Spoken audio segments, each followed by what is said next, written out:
Hari pertama masuk SMA, seragam baru, sepatu baru, dan rasa gugup yang tak bisa aku sembunyikan. Aku berdiri di depan gerbang sekolah, menatap bangunan tinggi yang katanya akan jadi tempatku tumbuh selama 3 tahun ke depan. Aku, Naya, siswi kelas ke-10 yang lebih suka diam daripada bicara, lebih nyaman menulis di buku harian daripada ngobrol di grup kelas. Saat aku melangkah masuk, mataku langsung tertuju pada satu sudut mading sekolah. Di sana, terpampang foto seorang kakak kelas dengan senyum tenang dan tatapan yang, entah kenapa, membuat jantungku berdebar. Namanya Raka, ketua OSIS, kakak kelas yang katanya paling susah didekati, tapi paling gampang bikin orang jatuh hati. Aku pura-pura baca pengumuman, padahal mataku hanya tertuju padanya. Nea, kamu ngapain sih tiap pagi di sini? Tanya Dinda, sahabatku. Baca jadwal piket.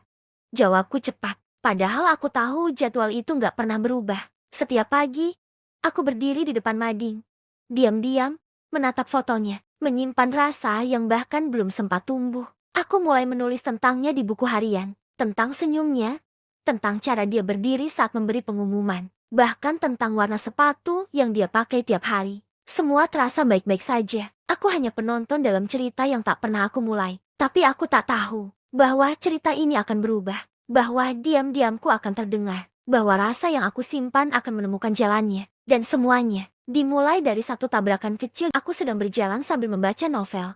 Seperti biasa, dunia fiksi selalu jadi tempat pelarianku dari kenyataan. Tapi hari itu, kenyataan menabrakku lebih dulu. Buku di tanganku jatuh. Aku panik, membungkuk cepat, dan saat aku mendongak, Raka, dia memungut bukuku, menatap judulnya sebentar, lalu tersenyum. Lumayan berat ceritanya. Katanya, kamu suka genre begini. Aku tak bisa bicara. Lidahku seperti terikat tali sepatu. Namamu Nea, kan? Lanjutnya, aku membeku. Dia tahu namaku. Dinda sering cerita soal kamu. Katanya lagi, katanya kamu suka berdiri di depan mading tiap pagi. Aku ingin menghilang, tapi dia hanya menyerahkan bukuku, tersenyum, dan melangkah pergi. Sejak hari itu, semuanya berubah. Setiap pagi, dia menyapaku. Kadang hanya anggukan kecil, kadang senyum singkat, tapi cukup untuk membuatku menulis 2 halaman penuh di buku harian. Lalu, suatu pagi, aku menemukan sesuatu di bangku taman sekolah. Sebotol teh mati dingin, dengan post-it kecil bertuliskan, "Untuk Nea, semoga harimu manis." Aku menoleh ke sekeliling, tak ada siapapun. Tapi aku tahu tulisan tangan itu. Aku pernah melihatnya di mading, di pengumuman OSIS.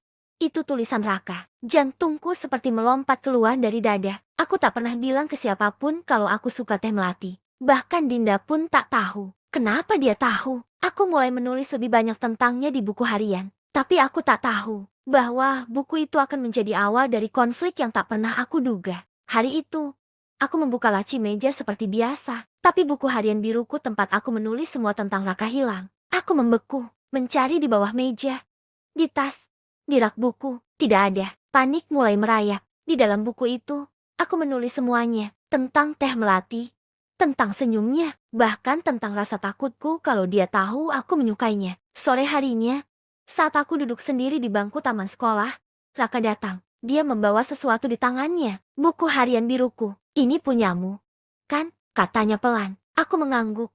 Tak bisa bicara. Aku nemu di ruang OSIS, tertinggal di meja rapat. Lanjutnya, aku ingin bertanya bagaimana bisa sampai di sana. Tapi sebelum aku sempat bicara, dia membuka halaman terakhir. Aku baca.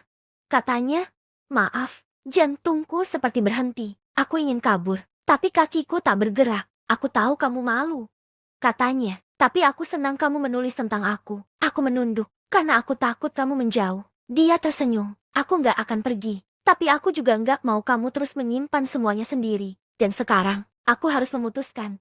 Tetap diam, atau mulai bicara." Tapi aku memilih diam. Bukan karena aku tak ingin bicara. Tapi karena aku takut kalau kejujuranku akan mengubah segalanya. Takut kalau setelah aku bicara, dia akan menjauh. Sejak hari itu, aku mulai menjaga jarak. Aku datang lebih pagi agar tak bertemu di gerbang. Aku duduk di pojok kantin, membaca buku sambil menunduk. Aku bahkan berhenti menulis di buku harian. Tapi Raka justru semakin mendekat. Dia muncul di perpustakaan saat aku sedang membaca. Duduk di bangku taman saat aku sedang menulis ulang catatan. Bahkan berdiri di depan kelas hanya untuk bilang, "Semangat ya, Nah ya, teman-temanku mulai bertanya, kalian pacaran? Ya, aku hanya bisa menggeleng. Dengan senyum yang tak sepenuhnya jujur. Di satu momen, saat aku sedang sendiri di ruang musik, Raka datang membawa teh melati. Aku tahu kamu lagi menjauh, katanya. Tapi aku nggak akan pergi. Aku menatapnya. Kenapa kamu terus datang? Dia terdiam sejenak, lalu berkata, karena aku tahu rasanya menyukai seseorang diam-diam, dan aku nggak mau kamu merasa sendirian. Aku ingin menjawab, tapi suaraku tak keluar. Raka duduk di sebelahku. Diam, tak memaksa, hanya ada keheningan yang terasa hangat. Dan saat itu, aku sadar, mungkin aku tak perlu bicara sekarang, tapi aku juga tak perlu lari, karena rasa yang tulus tak pernah mengejar dengan paksa. Ia hanya menunggu dengan sabar. Dan Raka menunggu, bukan dengan pesan atau tatapan memaksa, tapi dengan kehadiran yang tenang. Ia tetap ada di gerbang perpustakaan, taman sekolah, diam. Tapi terasa, aku tahu ia menunggu, tapi aku tak tahu untuk apa. Sampai hari itu tiba pentas seni sekolah, aula penuh sorak dan lampu warna-warni. Aku duduk di tengah keramaian, tapi jantungku tak tenang. Raka berdiri di atas panggung sebagai pembawa acara, dengan jas abu-abu dan senyum yang terlalu dekat. Lalu, ia berhenti bicara, musik pelan, lampu meredup. Ia menatapku. Di sekolah ini, katanya, ada seseorang yang diam-diam berdiri di depan mading. Namanya Naya. Aku membeku, dan aku juga diam-diam menunggunya di gerbang. Karena aku tahu, dia akan datang. Sorak penonton meledak, tapi aku hanya mendengar detak jantungku sendiri. Aku berdiri dan berlari keluar aula. Bukan karena malu, tapi karena perasaan yang terlalu besar untuk ditahan. Di taman sekolah, aku duduk di bangku yang biasa. Langit senja mulai turun, mewarnai awan dengan jingga keemasan. Lalu Raka datang, tanpa mikrofon, tanpa sorak. Hanya kami berdua. Aku nggak tahu harus bilang apa. Kataku, kamu nggak perlu bilang apa-apa. Jawabnya, aku cuma ingin kamu tahu. Aku nggak pernah anggap kamu diam-diam. Kami diam. Tapi diam kali ini terasa aman. Aku menoleh ke taman bunga. Boleh kita ke sana? Kami berjalan pelan. Duduk di bangku kayu, menghadap matahari terbenam. Langit berubah jadi lukisan. Aku menyukaimu, kataku. Bukan lagi diam-diam. Raka tersenyum. Aku juga. Sejak kamu berdiri di depan mading. Sejak kamu takut bicara, tapi tetap bertahan. Dan saat itu, burung-burung merpati terbang mengelilingi kami. Langit senja menjadi saksi. Bumi mengirim angin lembut, seolah berkata, cinta yang jujur selalu menemukan jalannya. Raka menggenggam tanganku. Mulai sekarang, kita nggak perlu diam-diam lagi. Aku tersenyum, dan di dalam hati, aku menulis. Aku menyukainya diam-diam. Tapi hari ini, aku menyukainya dengan terang. Dan dia menyambutku.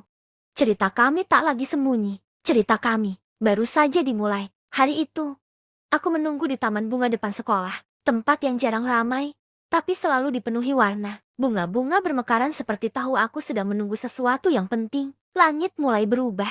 Senja turun perlahan, mewarnai awan dengan jingga keemasan. Angin bertiup pelan, membawa aroma melati dan kenanga. Bumi terasa tenang, seolah ikut menahan napas. Lalu Raka datang, dengan langkah pelan.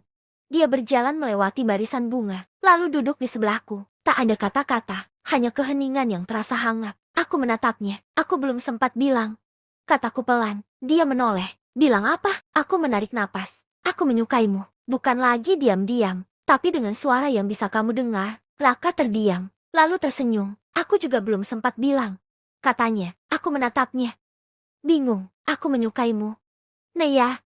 Sejak kamu berdiri di depan mading, sejak kamu menulis tentang aku, sejak kamu takut bicara, tapi tetap bertahan. Dan saat itu, sekelompok burung merpati terbang melintasi langit, berputar mengelilingi taman bunga seperti tarian alam yang merestui. Langit senja menjadi saksi, bumi mengirim angin lembut, dan merpati-merpati itu seolah berkata, cinta yang jujur selalu menemukan jalannya. Raka menggenggam tanganku. Mulai sekarang, kita nggak perlu diam-diam lagi. Aku tersenyum. Di dalam hati, aku menulis satu kalimat terakhir. Aku menyukainya diam-diam. Tapi hari ini, aku menyukainya dengan terang. Dan dia menyambutku. Cerita kami tak lagi sembunyi. Cerita kami adalah awal dari keberanian.